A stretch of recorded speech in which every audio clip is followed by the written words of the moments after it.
नमस्कार दोस्तों, मेरा नाम है दीपक बघेल और आप देख रहे हैं हमारा यूट्यूब चैनल तैयारी जीत की 1.0। दोस्तों, आज की वीडियो में हम जीके जीएस के इम्पोर्टेंट ऑब्जेक्टिव क्वेश्चन लेकर आए हैं और सभी प्रकार की प्रतियोगी परीक्षाओं की तैयारी करने के लिए हमारे चैनल से ज़रूर जुड़ें। चैनल का नाम है तैयारी जीत की 1.0। पसीने की स्याही से जो लिखते हैं अपने हौसलों के इरादे, उनके मुकद्दर के पन्ने कभी कोरे नहीं होते। चलिए दोस्तों, इन्हीं 4 लाइनों के साथ आज की वीडियो की शुरुआत करते हैं। वीडियो की शुरुआत करने से पहले आप सभी अपने हाथ में नोटबुक और पेन लेकर बैठें और सभी इम्पोर्टेंट क्वेश्चनों को नोट करते चलें। बढ़ते हैं आज के पहले प्रश्न की तरफ। पहला प्रश्न दिया गया है, संविधान सभा ने राष्ट्रीय गान को कब स्वीकार किया? तो दोस्तों, इसका सही आंसर हो जाएगा 24 जनवरी 1950।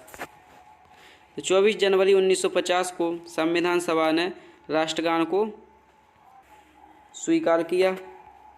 इसके बाद संविधान बनकर कब तैयार हुआ? तो 26 नवंबर 1949 को हमारा संविधान बनकर तैयार हुआ और हमारे राष्ट्रगान को 24 जनवरी 1950 को अपनाया गया। इसके बाद बढ़ते हैं अगले प्रश्न की तरफ। अगला प्रश्न दिया गया है, अमेजन वर्षावन है। तो दोस्तों, आपको बता दें, अमेजनी जो वर्षावन होते हैं वो उष्ण कटिबंधीय वर्षावन होते हैं। उष्ण कटिबंधीय वर्षावन। तो इसका ऑप्शन 1 सही हो जाएगा, उष्ण कटिबंधीय वर्षावन। चलिए दोस्तों, बढ़ते हैं अगले प्रश्न की तरफ। अगला प्रश्न दिया गया है, आर्य भारत में सबसे पहले कहाँ बसे? तो ऑप्शन ए है सप्त सैंधव प्रदेश में, ऑप्शन बी गांगेय घाटी, ऑप्शन डी गंडक के तट पर, ऑप्शन डी ए सभी। दोस्तों, इसका आंसर आपको बता दें, आर्य भारत में सबसे पहले सप्त सैंधव प्रदेश में आकर बसे थे। इसका आंसर हो जाएगा सप्त सैंधव प्रदेश। दोस्तों, इसका ऑप्शन ए सही हो जाएगा, सप्त सैंधव प्रदेश। चलिए बढ़ते हैं अगले प्रश्न की तरफ। अगला प्रश्न देखते हैं। अगला प्रश्न दिया गया है, ईसीजी का प्रयोग किसकी गतिविधि दर्ज करने के लिए किया जाता है? तो ऑप्शन 1 है हृदय, ऑप्शन बी फेफड़े, ऑप्शन सी मस्तिष्क, ऑप्शन डी मांसपेशियां। तो इसका सही आंसर हो जाएगा, ईसीजी का प्रयोग हृदय की गतिविधि दर्ज करने के लिए किया जाता है। दोस्तों, ईसीजी इलेक्ट्रोकार्डियोग्राफ, इसका फुल फॉर्म होता है इलेक्ट्रोकार्डियोग्राफ। दोस्तों, ईईजी का प्रयोग मस्तिष्क की गतिविधि दर्ज करने के लिए किया जाता है। इस क्वेश्चन का सही आंसर हो जाएगा हृदय। चलिए बढ़ते हैं अगले प्रश्न की तरफ। अगला प्रश्न दिया गया है, द्वितीय पंचवर्षीय योजना में किस क्षेत्र के विकास पर सर्वाधिक बल दिया गया? ऑप्शन ए कृषि, ऑप्शन बी परिवहन, ऑप्शन सी उद्योग, ऑप्शन डी गरीबी हटाओ। दोस्तों, आपको बता दें, द्वितीय पंचवर्षीय योजना में उद्योग के क्षेत्र के विकास पर भारी बल दिया गया। बढ़ते हैं अगले प्रश्न की तरफ। अगला प्रश्न दिया गया है, हड़प्पाई स्थलों में कांस्य नर्तकी की मूर्ति कहाँ से प्राप्त हुई? Option A Harappa, option B Kalibangan, option C Chanhudaro, option D Mohenjodaro. दोस्तों, आपको बता दें, जो नर्तकी कांस्य की मूर्ति है वो मोहनजोदड़ो से प्राप्त हुई। बढ़ते हैं इसके बाद अगले प्रश्न पर। अगला प्रश्न दिया गया है, निम्न में से कौन सा युग्म सुमेलित नहीं है? एक साइड विटामिन दिए गए हैं, दूसरी साइड उनके रासायनिक नाम दिए गए हैं और आपको इसमें से बताना है कि कौन सा सुमेलित नहीं है। Option A vitamin A, vitamin A का रासायनिक नाम रेटिनॉल। ऑप्शन बी है विटामिन सी, विटामिन सी का रासायनिक नाम एस्कॉर्बिक एसिड। ऑप्शन सी है विटामिन बी, विटामिन बी का रासायनिक नाम थायमिन। ऑप्शन डी है विटामिन के, विटामिन के का इसमें रासायनिक नाम दिया गया है टोकोफेरोल। दोस्तों, आपको बता दें, टोकोफेरोल विटामिन ई का रासायनिक नाम है। विटामिन के का रासायनिक नाम है फिलिक्विनोन। तो इसका सही आंसर हो जाएगा विटामिन के। विटामिन के इसमें सुमेलित नहीं है, विटामिन के का रासायनिक नाम होता है फिलिक्विनोन। चलिए दोस्तों, बढ़ते हैं अगले प्रश्न पर। अगला प्रश्न दिया गया है, विश्व जल दिवस कब मनाया जाता है? ऑप्शन ए 22 मार्च, ऑप्शन बी 24 मार्च, ऑप्शन सी 22 अप्रैल, ऑप्शन डी 21 मई। दोस्तों आपको बता दें, विश्व जल दिवस 22 मार्च को मनाया जाता है। इसके बाद 22 अप्रैल को मनाया जाता है पृथ्वी दिवस।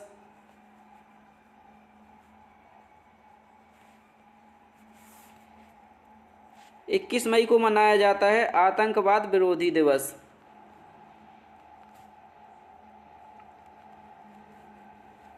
आतंकवाद विरोधी दिवस।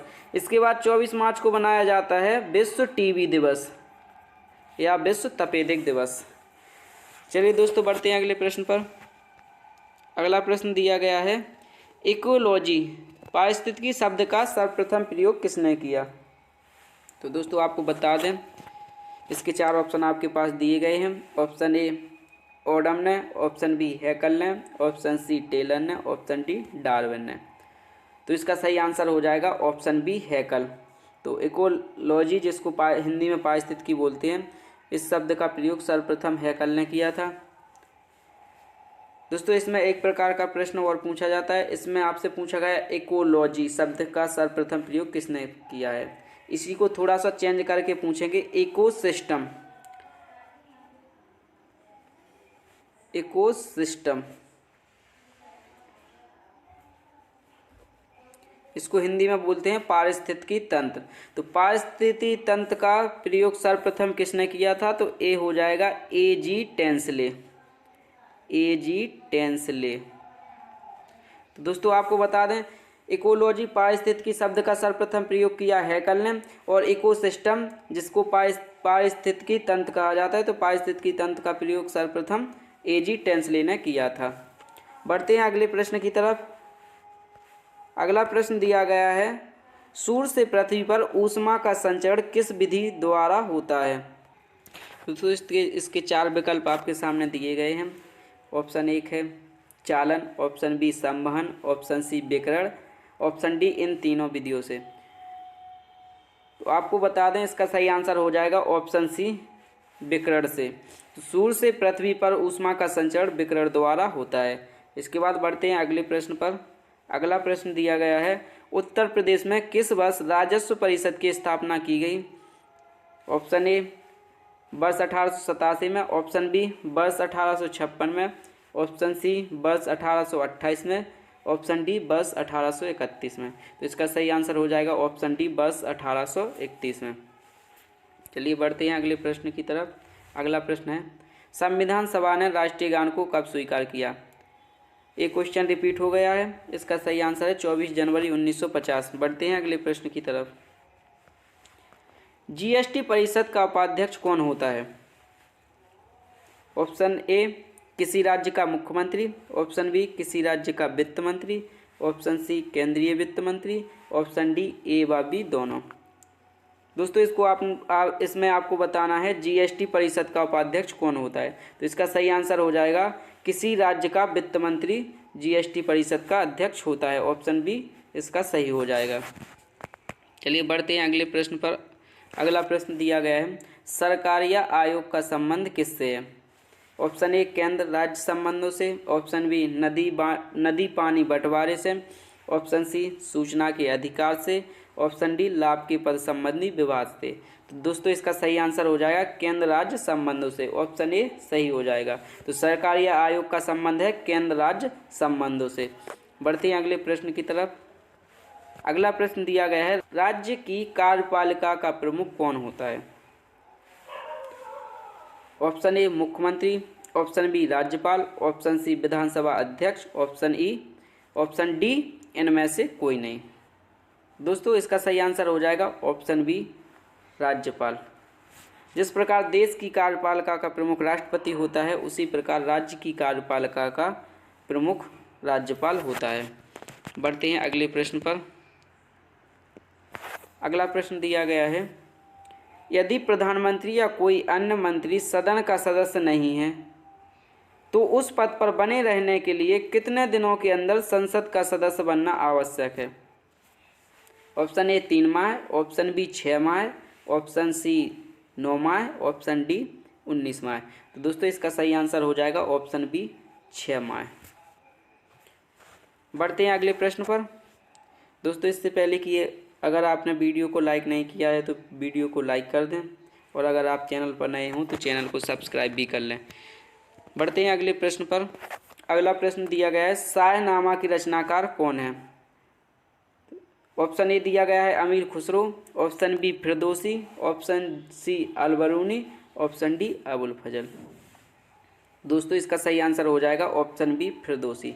शाहनामा के लेखक हैं फिरदौसी। दोस्तों आपको बता दें अबुल फजल के द्वारा अकबरनामा लिखा गया। अकबरनामा के लेखक कौन है? अबुल फजल। अलबरूनी के द्वारा एक पुस्तक लिखी गई जिसका नाम है तहकीक-ए-हिंद। तहकीक-ए-हिंद, इसी को किताब-उल-हिंद के नाम से भी जाना जाता है। चलिए दोस्तों बढ़ते हैं अगले प्रश्न पर। अगला प्रश्न दिया गया है, 1857 ईस्वी के विद्रोह के समय भारत का गवर्नर जनरल कौन था? Option A lord Dalhousie, option B lord Canning, option C lord Lytton, option D इनमें से कोई नहीं।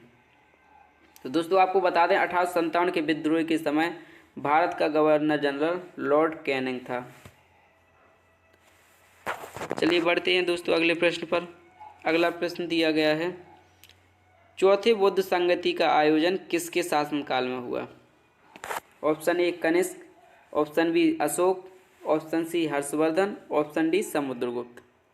दोस्तों इसका सही आंसर हो जाएगा ऑप्शन ए कनिष्क। चतुर्थ बौद्ध संगति का आयोजन कनिष्क के शासनकाल में हुआ। दोस्तों फर्स्ट बौद्ध संगति का आयोजन अजातशत्रु के शासनकाल में हुआ। सेकंड बौद्ध संगति कालाशोक के समय में हुई, और थर्ड बौद्ध संगति अशोक के शासनकाल में हुई। दोस्तों आपको ये चारों बौद्ध संगतियाँ याद रखनी है। पहली बौद्ध संगति अजातशत्रु के समय में, दूसरी बौद्ध संगति कालाशोक के समय में, और तीसरी बौद्ध संगति अशोक के समय में, और चौथी बौद्ध संगति कनिष्क के शासनकाल में हुई थी। बढ़ते हैं अगले प्रश्न पर। अगला प्रश्न दिया गया है, निम्नलिखित में से विशिष्ट द्वैत दर्शन शास्त्र का प्रतिपादक कौन था? Option A Vallabhacharya, option B Shankaracharya, option C Ramanujacharya, option D Madhvacharya. तो दोस्तों इसका सही आंसर हो जाएगा ऑप्शन सी रामानुजाचार्य। बढ़ते हैं अगले प्रश्न पर। अगला प्रश्न दिया गया है, ऑस्कर अवार्ड जीतने वाले पहले भारतीय कौन हैं? Option A Bhanu Athaiya, option B Dilip Kumar, option C Manoj Kumar, option D Rajkumar. तो दोस्तों इसका सही आंसर हो जाएगा ऑप्शन ए भानु अथैया। बढ़ते हैं अगले प्रश्न की तरफ। दोस्तों आपको बता दें भानु अथैया को ऑस्कर अवार्ड 1982 में दिया गया था। इनकी फिल्म थी गांधी। तो अगर कभी एग्जाम में पूछा जाए भानु अथैया को किस फिल्म के लिए ऑस्कर अवार्ड दिया गया, तो इनको गांधी फिल्म के लिए ऑस्कर अवार्ड दिया गया, या 1982 में दिया गया था। बढ़ते हैं अगले प्रश्न की तरफ। अगला प्रश्न दिया गया है, स्वर्ण मंदिर की स्थापना किसने की? इसके चार ऑप्शन दिए गए हैं। ऑप्शन ए गुरु अर्जुन देव, ऑप्शन बी गुरु Govind Singh, option C Guru Nanak Dev, option D Guru Tegh Bahadur. दोस्तों इसका सही आंसर हो जाएगा ऑप्शन ए गुरु अर्जुन देव। दोस्तों स्वर्ण मंदिर की स्थापना गुरु अर्जुन देव ने करवाई। इसके बाद देख लेते हैं गुरु गोविंद सिंह। गुरु गोविंद सिंह सिखों के 10वें गुरु थे, 10वें और अंतिम गुरु गुरु गोविंद सिंह।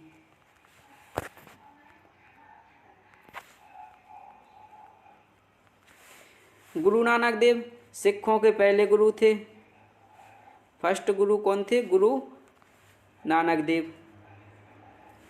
गुरु तेग बहादुर सिखों के 9वें गुरु थे, जिसको औरंगजेब ने मरवा दिया था। दोस्तों आपको याद रखना है स्वर्ण मंदिर की स्थापना गुरु अर्जुन देव द्वारा करवाई गई थी। गुरु गोविंद सिंह सिखों के 10वें गुरु थे, गुरु नानक देव सिखों के पहले गुरु थे, और गुरु तेग बहादुर सिखों के 9वें गुरु थे, जिसकी हत्या औरंगजेब द्वारा करवा दी गई थी। बढ़ते हैं अगले प्रश्न पर। अगला प्रश्न दिया गया है, निम्नलिखित में से कौन सा व्यवसाय के आधार पर एक जुलाहा था। तो दोस्तों इसका सही आंसर हो जाएगा ऑप्शन ए कबीर।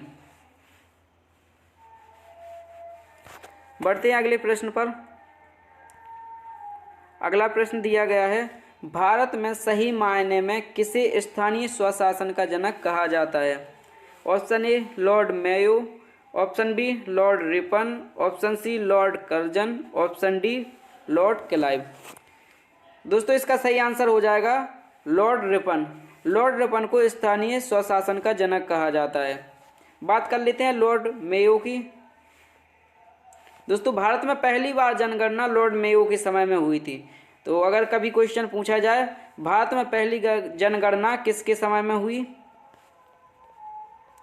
तो यह हुई थी लॉर्ड मेयो के समय में। ये हुई थी 1872 में। दोस्तों आपको याद रखना है भारत में पहली बार जनगणना लॉर्ड मेयो के शासनकाल में 1872 में हुई थी। इसके बाद देख लेंगे लॉर्ड कर्जन को। दोस्तों आपको बता दें 1905 में बंगाल विभाजन हुआ था। तो बंगाल विभाजन के समय गवर्नर जनरल कौन था, तो बंगाल विभाजन के समय लॉर्ड कर्जन गवर्नर जनरल था। इसके बाद देखेंगे लॉर्ड क्लाइव। दोस्तों आपको बता दें लॉर्ड क्लाइव 1757 में जो प्लासी का युद्ध हुआ था उसमें अंग्रेजी सेना का नेतृत्व, प्लासी के युद्ध में अंग्रेजी सेना का नेतृत्व लॉर्ड क्लाइव ने किया था। बढ़ते हैं अगले प्रश्न की तरफ। अगला प्रश्न दिया गया है, कोयना जल विद्युत परियोजना किस राज्य में है। Option A Maharashtra, option B Gujarat, option C Rajasthan, option D Andhra Pradesh. दोस्तों इसका सही आंसर हो जाएगा ऑप्शन ए महाराष्ट्र। कोयना विद्युत परियोजना महाराष्ट्र राज्य में स्थित है। बढ़ते हैं अगले प्रश्न पर। अगला प्रश्न दिया गया है, वर्धमान महावीर का जन्म स्थान कौन सा है। वर्धमान महावीर का जन्म स्थान कौन सा था। Option A Kushinara, option B Kundagram, option C Rajgriha, option D Kashi. दोस्तों आपको बता दें वर्धमान महावीर का जन्म स्थान है कुंडाग्राम जो कि वैशाली में स्थित है। दोस्तों इसके बाद बात कर लेते हैं, वर्धमान महावीर को ऋजुपालिका नदी के किनारे ज्ञान की प्राप्ति हुई। अपनी नोटबुक में नोट करते चलना, ऋजुपालिका नदी के किनारे ज्ञान की प्राप्ति हुई वर्धमान महावीर को। साल वृक्ष के नीचे, साल वृक्ष के नीचे ऋजुपालिका नदी के किनारे वर्धमान महावीर को ज्ञान की प्राप्ति हुई। बढ़ते हैं अगले प्रश्न पर। अगला प्रश्न दिया गया है, क्षय रोग शरीर के किस अंग को प्रभावित करता है। ऑप्शन ए यकृत, ऑप्शन बी हृदय, option C kidney, option D फेफड़ा। तो दोस्तों इसका सही आंसर हो जाएगा ऑप्शन डी फेफड़ा। क्षय रोग जिसे टीबी भी कहा जाता है या तपेदिक भी कहा जाता है, इससे प्रभावित अंग है फेफड़ा। इसके बाद बढ़ते हैं अगले प्रश्न पर। अगला प्रश्न दिया गया है, मानव शरीर में सबसे बड़ी ग्रंथि है। तो दोस्तों ऑप्शन ए दिया गया है किडनी, ऑप्शन बी हृदय, ऑप्शन सी यकृत, ऑप्शन डी इनमें से कोई नहीं। दोस्तों आपको बता दें मानव शरीर की सबसे बड़ी ग्रंथि यकृत है। इसमें दो प्रकार से सवाल पूछे जाते हैं। इसमें आपसे पूछा गया है मानव शरीर की सबसे बड़ी ग्रंथि। एक आपसे पूछा जाएगा मानव शरीर की सबसे बड़ी अंतःस्रावी ग्रंथि या अंतःस्रावी ग्रंथि भी बोलते हैं इसको। तो अंतःस्रावी ग्रंथि में मानव शरीर की सबसे बड़ी ग्रंथि आ जाएगी थायराइड।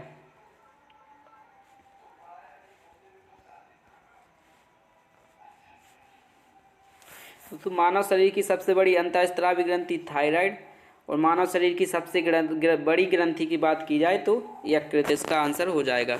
बढ़ते हैं अगले प्रश्न पर। अगला प्रश्न दिया गया है, विजयनगर राजवंश की राजधानी हम्पी किस नदी के किनारे स्थित है। ऑप्शन ए कृष्णा नदी, ऑप्शन बी तुंगभद्रा नदी, ऑप्शन सी कावेरी नदी, ऑप्शन डी गोदावरी नदी। तो दोस्तों इसका सही आंसर हो जाएगा ऑप्शन बी तुंगभद्रा नदी। विजयनगर राजवंश की राजधानी हम्पी तुंगभद्रा नदी के किनारे स्थित है। बढ़ते हैं अगले प्रश्न की तरफ। दोस्तों ये है हमारा आज का आखिरी प्रश्न दिया गया है। विश्व की पहली महिला प्रधानमंत्री कौन थी? ऑप्शन ए सिमी राव Bandaranaike, option B Margaret Thatcher, option C Khaleda Zia, option D Indira Gandhi.